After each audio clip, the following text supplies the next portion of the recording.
Hi friends, welcome back our channel Geetha Ganesh Nilayam. ఈరోజు మా ఇంట్లో రెసిపీ సాంబార్ చేశాను. సాటర్డే కంపల్సరీ సాంబార్ ఉంటుంది. సో రెసిపీ చూద్దాము. 2 పెద్ద ఉల్లిపాయ ముక్కలు, పచ్చిమిరపకాయలు 3, కరివేపాకు, ఎండుమిరపకాయలు 2 తీసుకున్నాను. మన ఇంట్లో ఏ వెజిటేబుల్స్ అవైలబుల్ ఉంటే ఆ వెజిటేబుల్స్ తీసుకోండి. ఈ గ్లాస్తో గ్లాసు ఇంకా 3/4 గ్లాసు కందిపప్పు తీసుకున్నాను.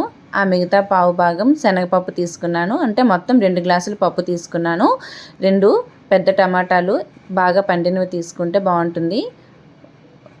1/2 టీ స్పూన్ పసుపు, 2 స్పూన్ల కారం తీసుకున్నాను. తగినన్ని నీళ్ళు పోసుకొని కుక్కర్ మూత పెట్టేసి స్టవ్ మీద పెట్టేసేయండి. 3 విజిల్స్ వచ్చినంత వరకు పప్పు ఉడికించుకుందాము. పప్పు ఉడికేలోగా మనం ఎందులో అయితే సాంబారు చేసుకోవాలనుకుంటున్నామో ఆ కడాయి పెట్టుకుంది. అందులో 3 స్పూన్ల ఆయిల్ వేసుకొని పోపు సామాన్లు వేసుకోవాలి. జీలకర్ర, ఆవాలు, మెంతులు 2 లేదా 3 గింజలు వేసుకుంటే చాలండి. ధనియాలు, మినప్పప్పు, ఎండుమిరపకాయలు వేసి కొంచెం బాగా వేయించుకోవాలి. పోపు దినుసులు వేగిన తర్వాత మనం పచ్చిమిరపకాయ ముక్కలు తీసి వేయించుకోవాలండి. పచ్చిమిరపకాయలు బాగా వేగితే సాంబార్ టేస్ట్ చాలా బాగుంటుంది. పచ్చిమిరపకాయలు వేగాయి కదా, వేగిన తర్వాత మనం ముందుగా తీసుకున్న ఉల్లిపాయ ముక్కల్ని, తర్వాత కరివేపాకు వేసుకొని ఉల్లిపాయ ముక్కలు దోరగా వేయించుకోవాలండి. ఉల్లిపాయ ముక్కలు రంగు మారేంత వరకు వేయిస్తే చాలా బాగుంటుంది.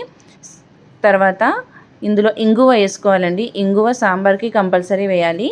సాంబార్ టేస్ట్ చాలా బాగుంటుంది ఇంగువ వేస్తే. తర్వాత మన దగ్గర ఏమేమైతే వెజిటేబుల్స్ ముక్కలు ఉంటాయో ఆ వెజిటేబుల్ ముక్కలన్నీ కూడా వేసుకోవాలి. వెజిటేబుల్స్ ముందుగా ఆయిల్లో వేయించుకోవాలండి. ఇలా కలుపుతూ వేయించుకుంటే, సిమ్లో పెట్టి వేయించుకుంటే బాగుంటుంది. ముక్కలు వేగిన తర్వాత చింతపండు రసం వేసుకోవాలి. చింతపండు రసం వేసిన తర్వాత 2 స్పూన్ల సాంబార్ పొడి వేసుకున్నాను. ముక్కలతో పాటు సాంబార్ పొడి కూడా చింతపండు రసంలో మరిగితే రుచి చాలా బాగుంటుందండి. ఇప్పుడు నేను ముక్కలకి సరిపడా ఉప్పు మాత్రమే వేస్తున్నానండి. తర్వాత పప్పు వేశాక ఇంకా మిగతా ఉప్పు వేద్దాము. కొంచెం ముక్కలకి సరిపడా ఉప్పు మాత్రమే వేస్తే రసంలో మరిగేటప్పుడు ముక్కలు చప్పగా రాకుండా ఉంటాయండి. ఈలోగా ముక్కలు మరిగేలోగా పప్పు ఉడికింది కదా, పప్పు విజిలాగాక మూత తీసేసి ఇలా పప్పు గుత్తితో మెదిపేయాలండి. మెత్తగా స్మాష్ చేసుకుంటే పప్పు ఉంటుంది. రెడీ చేసుకున్నాము. ఈలోగా ముక్కలు ఉడికాయా లేవా అనేది చూద్దాము.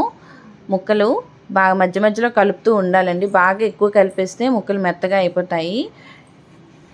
సాంబార్కి ఇలాగా కొంచెం పెద్ద పెద్ద ముక్కలు అయితేనే బాగుంటాయండి.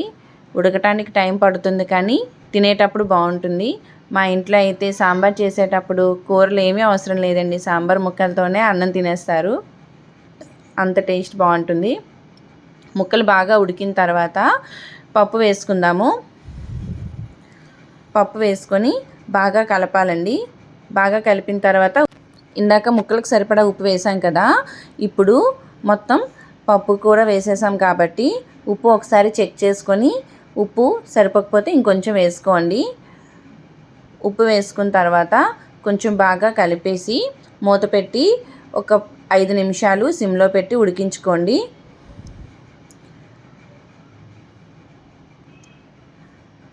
ఈ పప్పు అనేది ముక్కలు కొంచెం పడుతుంది. తర్వాత కొత్తిమీర వేసుకొని స్టవ్ ఆఫ్ చేసేసేయడమే. అంతే. ఈ సాంబార్ అనేది మన వేడి అన్నంలోకి బాగుంటుంది. ఇలా సింపుల్గా ఒకసారి ఇంట్లో ట్రై చేసి చూడండి. చాలా సింపుల్గా, చాలా రుచిగా కూడా ఉంటుంది. మీరందరూ ఒకసారి ఇంట్లో ట్రై చేసి నాకు కామెంట్ చేయండి ఎలా వచ్చిందో. సో మన ఛానల్ని సబ్స్క్రైబ్ చేయండి, లైక్ చేయండి, షేర్ చేయండి. Bye bye.